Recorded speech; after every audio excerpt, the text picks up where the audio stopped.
今天我们来吃这么多的糖果，先吃这个骰子糖。姐姐，你吃的都是什么糖果呀？看着好好吃啊！怎么了，小娃娃？我也想吃这个骰子糖，可以吗，姐姐？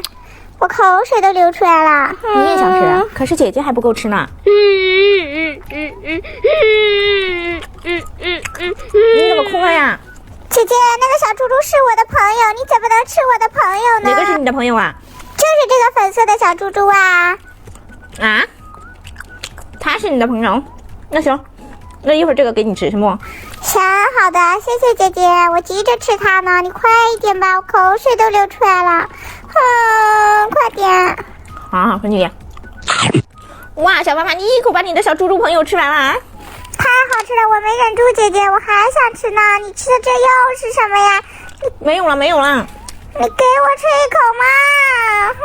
小气鬼不给我分享，全部吃完